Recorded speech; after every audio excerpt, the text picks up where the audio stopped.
Dear children, in our previous session I have explained about motion.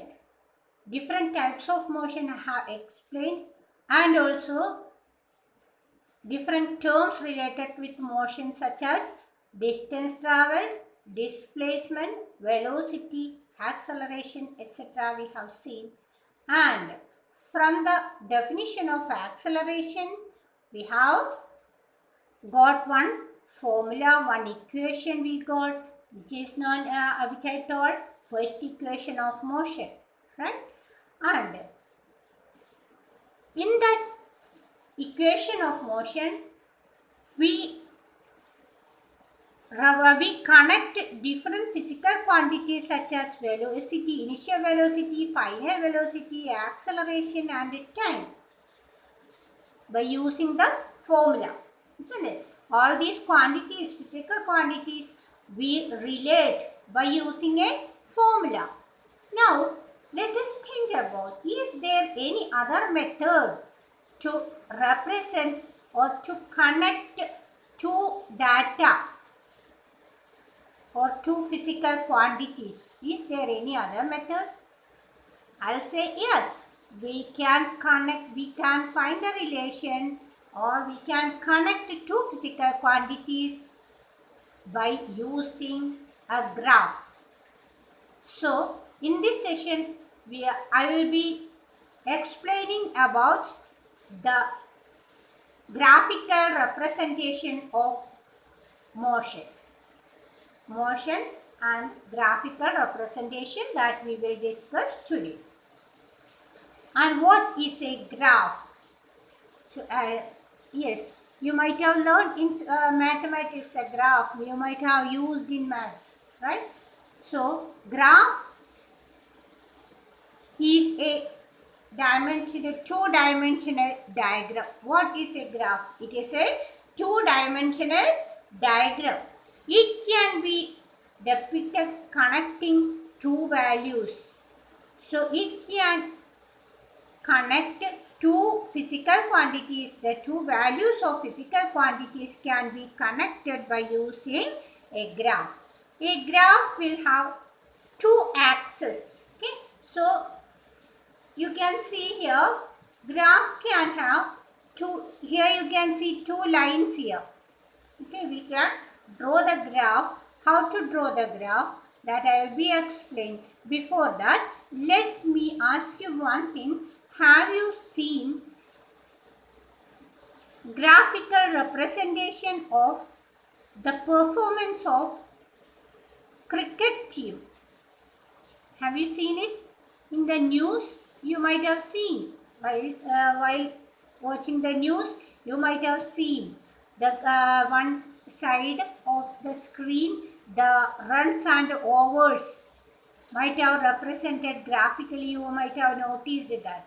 So here is a simple graph of representing runs and over by using graph. You can see here, this is a line, here a line, that horizontal line represent numbers are written 1, 2, 3, 4, etc. Numbers are written that which represent over. It is written here. So this line shows over, and here you can see a vertical line, and in that also numbers are written 20, 40, 60, etc. And these numbers represent runs. Okay, so overs and runs are connected by using graph. The performance of the team, overs and runs are connected by using graph. So here you can see the graph is a curved graph here. So this represents the how much runs are taken in each over. And here you can see the runs are dotted in red. Okay, and the over is taken here. So from this graph we can find how much runs taken in a particular over. Here at 10 over, 10th over. Okay, draw a perpendicular to this graph. Then from it will meet at the point on the graph drawn, and from that point a line perpendicular to the vertical axis drawn, and that will be the number of runs taken over 10th over. Okay, so this way we can find out the runs and over. How many runs are taken in each over, in a particular over. Now let me show you some other graph. Here you can see another graph which represents the world population in every year. Okay, in a particular year you can see x-axis 1. Here you can see x-axis year is written. X-axis means horizontal. This horizontal line you can see years are written. Okay, and in the vertical line you can see population is written. You can read here population in billion. So 1, 2, 3 etc. is written here. This 1, 2, 3 represents 1 billion, 2 billion, 3 billion etc. Okay. So in a particular year you can see 1960. Okay, here 1960. What is the population? Okay, the world population in 1960 we have to find. What we have to do? 1960, from 1960 at the bottom line, you draw a perpendicular to on the graph, to the graph, and this perpendicular drawn will meet at the graph. And from that point, you draw a line towards the vertical line. And that line will meet a point on the vertical line. There, what is the marking? You find the value written there. So here you can see I got 3. So in 1916 I can say 3 billion is the population. And the same way 210. So from 210 draw a perpendicular line here, like here you can get.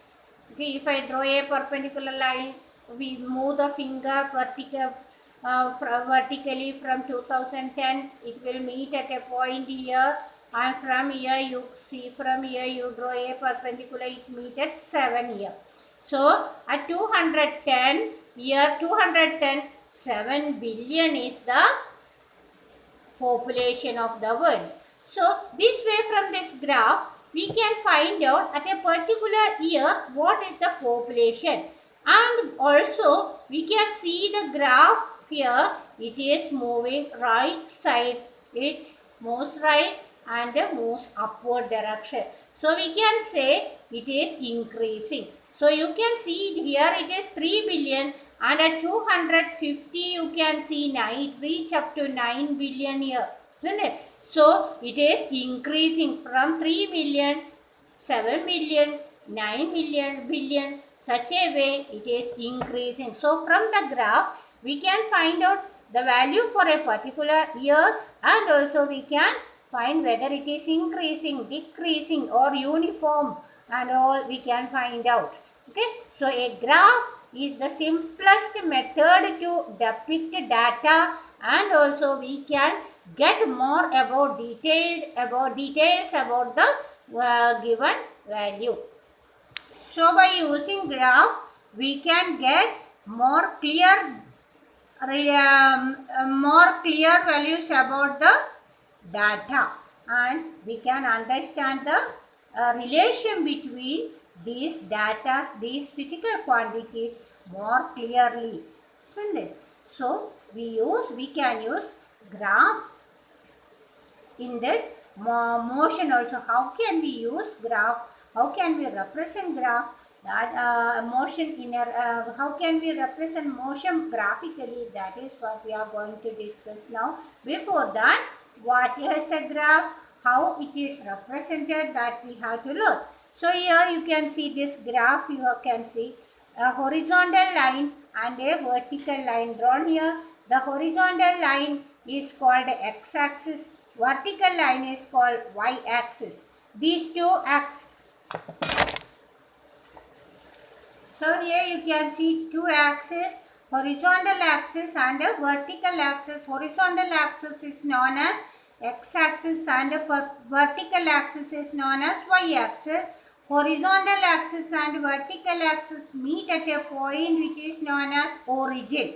Okay, and origin is represented by O. Okay, and from the origin towards right on the x-axis is positive, towards left on the x-axis negative, and from origin towards upward direction on y-axis is positive, and towards downward on y-axis it is negative.